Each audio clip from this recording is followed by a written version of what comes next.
Merci à tous. Oui, ça arrive un petit peu comme un cheveu sur la soupe. Mais alors, quand je suis rentrée dans la salle et que j'ai vu la photo, j'avais l'impression de voir ma rétine de l'œil droit. Mais je suis pleine d'espoir. Parce que je suis un peu concernée par le sujet. Pas tout à fait celui-ci, mais j'ai un petit souci.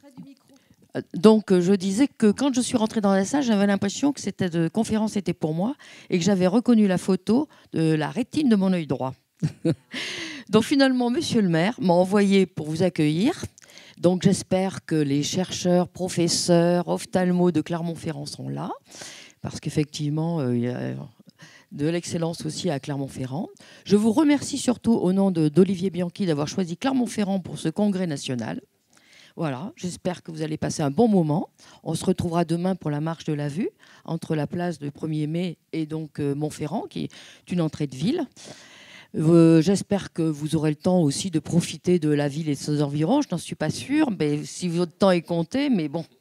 En tout cas, on est ravis parce que ce sujet nous intéresse, comme on vous l'a dit. Merci, Monsieur Leroy. Je suis donc adjointe aux politiques sociales et j'ai en charge la vice-présidence du CCAS, c'est-à-dire ces 8 EHPAD, 2 résidences autonomie, mais aussi une entreprise adaptée, une blanchisserie, avec des ateliers où il y a 200 personnes donc, qui souffrent d'handicap. Pas forcément visuel, parce qu'on sait que, bon, aujourd'hui, avant l'âge de 20 ans, 3 personnes sur 4 sont concernées par un problème de vision. Donc, j'en fais partie. Et beaucoup, après, connaissent la cécité. Donc, c'est un sujet intéressant. Je regrette, comme vous, que le gouvernement n'ait pas pris les choses en main. Il y a 2 choses que je regrette, toute politique confondue, tout gouvernement confondu.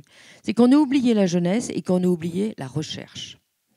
Et aujourd'hui, j'ai beaucoup d'espoir parce que les chercheurs reviennent des États-Unis ou d'ailleurs. Pas assez, hein. Bon.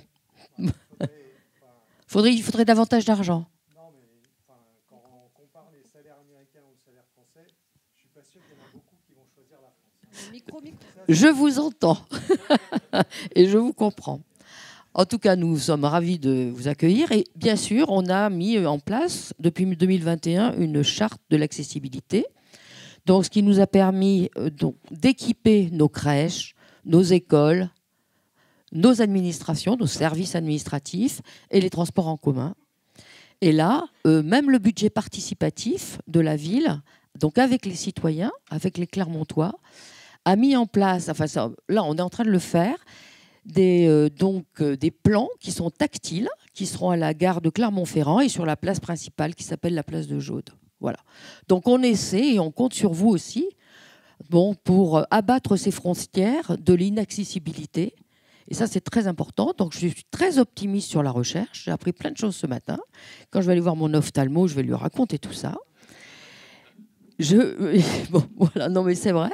Je trouve que c'est très intéressant et je remercie la présence, bien sûr, des laboratoires Théa. Voilà. Je vous souhaite alors un congrès très riche, plein d'énergie, comme nous en avons en Auvergne, dans ce pays de volcans, patrimoine naturel UNESCO.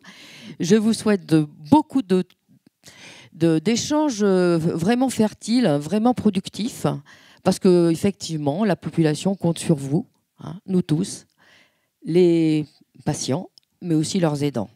Merci à tous, bon congrès, et puis bonne visite de Clermont et de sa région si vous pouvez.